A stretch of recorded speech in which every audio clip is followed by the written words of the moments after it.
I went hiking in Alaska with a surgeon and in a group. I didn't know him before the hike. And we all saw something that night, and that man had a breakdown. That man had an absolute breakdown. And I think he had the breakdown. He was the worst one of us. I think he had a breakdown because his brain could not wrap around what he saw, and then the fact that he wasn't alone when he saw it, that there were other people who witnessed it.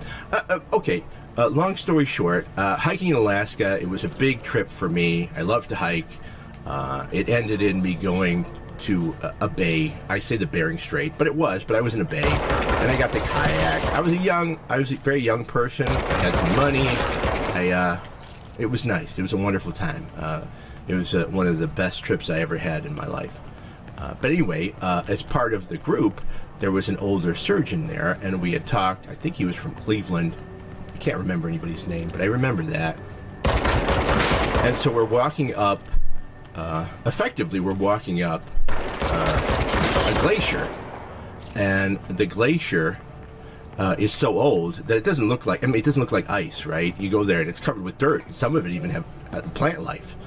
So on our right was this old growth forest, and on the left was a glacier, and the glacier went down. So we were on a trail that was, it wasn't dangerous because everybody, all ages were there, but it was, it was not like an easy hike. It was you needed a certain amount of experience. Okay, you can't just go willy-nilly. You have to be prepared. Reminder. If you experience an unanticipated building shift, well, that's a problem. Follow these simple steps. All right. 1. Search the room for any altered items or objects of power. Okay. 2. Carry the altered item or object of power to the nearest safe room. You bet. 3. Wait for Bureau staff to find you and the object. If there are no altered items or objects of power in the vicinity, then reach your supervisor via the nearest intercom and await further instructions. Thank you for your attention. Yeah, that's called kiss your ass goodbye. But anyway, we're walking, and it's in the summer, and in the summertime, it doesn't get dark. So it gets to be this kind of perpetual twilight, which is very interesting if you think about the stories about what comes out of twilight.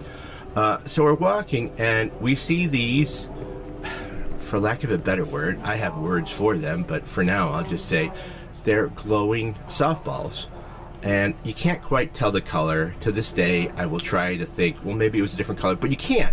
Mostly because the sun is messed up too, right? You're not getting the right amount of light. So for me, they were sort of tan, or copper, gold, and they weren't like flashlights. It's not something you'd see in a movie, but they were certainly self-illuminating.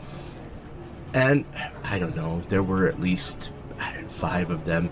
And they were bouncing in and out of the tree line. Not like over the trees. They were human height, 5 or 6 feet, maybe smaller. And they were going in and out of the tree line. And honestly, the first thing that struck me is that it looked like they were playing tag.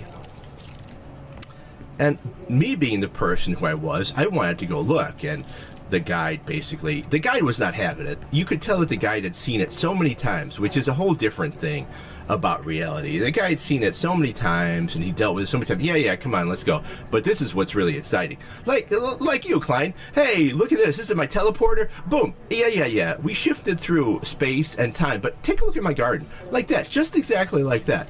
But anyway, the surgeon, you have to understand, this was like a 5-6 hour hike. He was not right.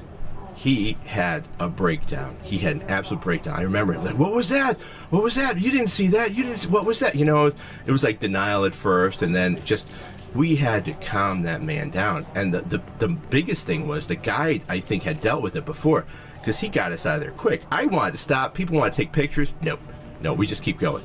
So that is the many stages of human existence in my mind. Like, people who are hardcore skeptics, either they don't see it, or when they're faced with something like that, and there's nothing wrong with skepticism, right?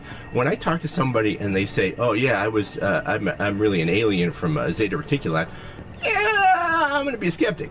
But if a bunch of people see it, or a bunch of people are interacting, I'm not going to say, oh, it's mass hysteria, oh, this. But in my mind, it becomes like a religion. Your skepticism has become a materialist religion, and I don't mean materialist in the sound of like money. I mean, it exists because we can kick it, and if I can't kick it and I can't interact with it with my senses, it doesn't exist. Well, that's ridiculous, right? I mean, modern humans, in our very existence, we have radio, we have TV, we have waves to monitor gamma waves.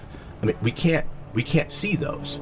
So, I think as we get better, if we can get better in technology and understanding, the problem is, well, I don't know if it's really a problem, because I think very smart people are looking at this stuff, and I think they've been looking at it for quite some time. But mainstream, like us, people, we're prone to go, oh, poo-poo, that doesn't exist. Because if people were exposed to those things, man, all of a sudden I've gotten on my philosophical soapbox. Let's just say if people were exposed to those things on a daily basis, it would make the existential dread that we experienced during COVID seem like, I don't know, summer camp. Because you begin to think, wait, I'm just like this small, and you probably should, and maybe this is a thing that makes people crazy. Your idea of your place in the world and in existence changes. It's like, wait, I'm not, like, humans aren't the pinnacle, and things may be existing around us, and I really don't have a hold on reality, and what the hell am I paying this mortgage for anyway? A lot of that stuff, Yeah, existential dread, classic existential dread.